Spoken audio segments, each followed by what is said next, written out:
नमस्कार। तो इंतजार खत्म हुआ। आईसीआईसीआई प्रूडेंशियल एएमसी का आईपीओ आ रहा है और क्या जबरदस्त एंट्री है। लगभग 10,600 करोड़ रुपए का इश्यू। प्राइस बैंड है 2061 से लेके 2165 रुपए प्रति शेयर।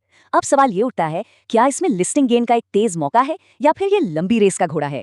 चलिए इसी गुत्थी को सुझाते हैं। देखिए, जब भी कोई इतना बड़ा आईपीओ आता है ना, तो हर निवेशक के मन में यही कश्मकश चलती है। क्या बस लिस्टिंग के दिन का फायदा उठाकर निकल जाएं, या फिर कंपनी की ग्रोथ स्टोरी पर भरोसा करके सालों तक टिके रहें। ये सिर्फ पैसे का खेल नहीं है, ये तो भावनाओं और मनोविज्ञान का भी खेल है। जी हाँ, ये एक क्लासिक लड़ाई है। एक तरफ है फोमो, मतलब फियर ऑफ मिसिंग आउट, कहीं ये शानदार मौका हाथ से निकल ना जाए। और दूसरी तरफ है एक ठंडी सोची समझी रणनीति जो कहती है रुको, समझो और फिर लंबी अवधि के लिए निवेश करो। अच्छा, तो भावनाओं की दुनिया से निकलकर जरा हकीकत के आंकड़ों पर आते हैं, क्योंकि किसी भी फैसले पर पहुंचने से पहले ये बुनियादी बातें जानना तो बेहद जरूरी है। सबसे पहले तो ये साइज देखिए, 10,603 करोड़ रुपए। ये कोई छोटी मोटी रकम नहीं है। ये आंकड़ा ही अपने आप में बताता है कि बाजार में इस आईपीओ को लेकर इतनी हलचल क्यों है। चलिए इस टेबल की जरूरी बातों को फटाफट समझ लेते हैं। आईपीओ 12 से 16 दिसंबर तक खुला रहेगा। प्राइस बैंड 2061 से 2165 रुपए है। लेकिन सबसे जरूरी बात जो यहाँ देखने वाली है वो है ऑफर का टाइप। ये एक ऑफर फॉर सेल यानी ओएफएस है। इसका मतलब ये हुआ कि जो पैसा इकट्ठा होगा वो कंपनी की तिजोरी में नहीं जाएगा, बल्कि मौजूदा शेयर होल्डर प्रूडेंशियल अपनी हिस्सेदारी बेच रहा है। तो अब सवाल उठता है कि आखिर ये कंपनी है क्या और करती क्या है जिसके आईपीओ की इतनी धूम है।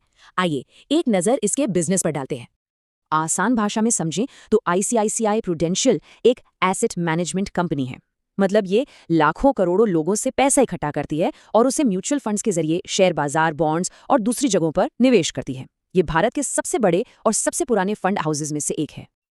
अब बात करते हैं इसकी ताकत की। देखिए, इसका नाम और ब्रांड ही काफी बड़ा है। इनका डिस्ट्रीब्यूशन नेटवर्क बहुत फैला हुआ है और इनके पास हर तरह के प्रोडक्ट्स हैं, इक्विटी, डेट, ईटीएफ्स, सब कुछ। साथ ही इनकी फंड मैनेजर टीम भी काफी अनुभवी मानी जाती है और ये बहुत बड़े स्केल पर काम करते हैं, जिसका फायदा इन्हें मिलता है। तो हम फिर से वहीं आ गए, उसी चौराहे पर जहां से बात शुरू हुई थी। ये आईपीओ एक ऐसा ही चौराहा है जहां से दो अलग अलग रास्ते जाते हैं, और कौन सा रास्ता चुनना है ये पूरी तरह से एक निवेशक की मानसिकता पर निर्भर करता है। यहाँ दो तरह के निवेशक हैं। एक है रोमांच चाहने वाला, उसका ध्यान सिर्फ बाजार की हवा पर है, उसे लिस्टिंग पॉप चाहिए और उसके पीछे की भावना है लालच और फोमो।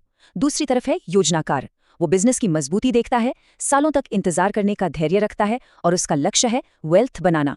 तो जो लोग सिर्फ लिस्टिंग के दिन के मुनाफे के लिए खेल रहे हैं, वो क्या देखते हैं? वो देखते हैं ग्रे मार्केट प्रीमियम, यानी अनऑफिशियल मार्केट में शेयर का क्या भाव चल रहा है। वो देखते हैं कि एंकर इन्वेस्टर्स की लिस्ट में कितने बड़े नाम हैं और आईपीओ कितनी तेजी से भर रहा है। ये सब चीजें मिलकर लिस्टिंग के दिन का माहौल बनाती हैं।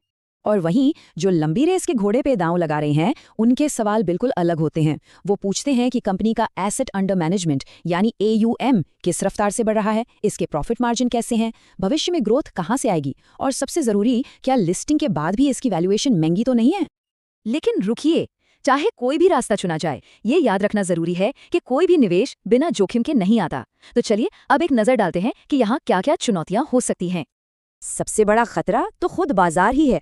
जब बाजार गिरता है तो इनका एयूएम और मुनाफा दोनों कम होते हैं। दूसरा, कंपटीशन बहुत तगड़ा है। और तीसरा, नियमों में कोई भी बदलाव इनके मार्जिन पर असर डाल सकता है।